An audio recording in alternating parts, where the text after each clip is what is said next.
Une mère mesure la taille de son fils. Étonnamment, il est 7 cm plus petit qu'il y a 5 mois. La femme réalise que ce n'est pas son fils. Le garçon, avec une seule phrase, fait s'effondrer la femme, qui éclate en sanglots. Tôt le lendemain matin, elle se rend au commissariat pour trouver le chef. Mais après avoir expliqué tous ses points suspects, le chef refuse de la croire. Il remet même en question pourquoi elle voudrait échapper à ses responsabilités de mère. Il va jusqu'à l'accuser de refuser d'élever son fils et d'entrave à la justice, faisant interner la femme de force dans un hôpital psychiatrique. Toute cette tragédie a commencé 5 mois plus tôt. Cet après-midi-là, Lucie avait promis d'accompagner son fils au cinéma. Mais à ce moment précis, elle reçoit un appel de son entreprise pour faire des heures supplémentaires. En tant que mère célibataire, elle n'a d'autre choix que de laisser son fils à la maison, lui promettant de rentrer avant la tombée de la nuit. Son fils comprend les difficultés de sa mère. Avant de partir, Lucie jette un dernier regard à son fils, sans jamais imaginer que ce serait la dernière fois qu'ils se verraient. En rentrant du travail, Lucie est retenue par son supérieur qui l'aborde. Elle doit d'abord gérer cette situation, et manque ainsi le dernier bus pour rentrer. Quand elle arrive à la maison, la nuit est déjà tombée. Lucie ouvre la porte mais ne voit pas son fils. Elle fouille toute la maison, sans rien trouver. Soudain,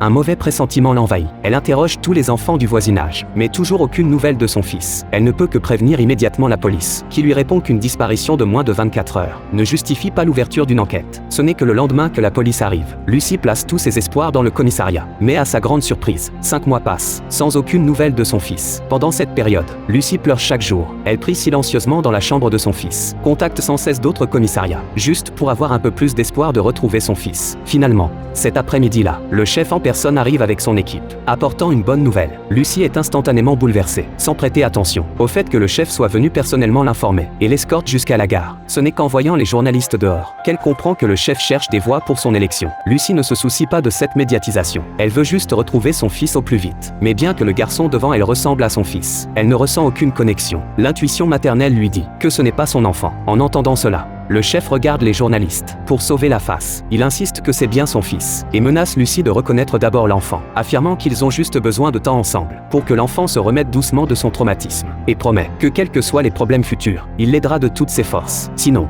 le garçon se retrouverait sans foyer et il n'aiderait plus Lucie, peut-être par instinct maternel. Lucie, le cœur attendri, accepte confusément. Alors le chef fait signe aux journalistes d'entrer. Sous les reportages médiatiques, le chef laisse une bonne impression aux habitants et Lucie ramène son fils à la maison. Mais après seulement une journée ensemble, Lucie découvre que quelque chose ne va pas. Le garçon porte des traces d'opération au bas-ventre et il est plus petit que son fils.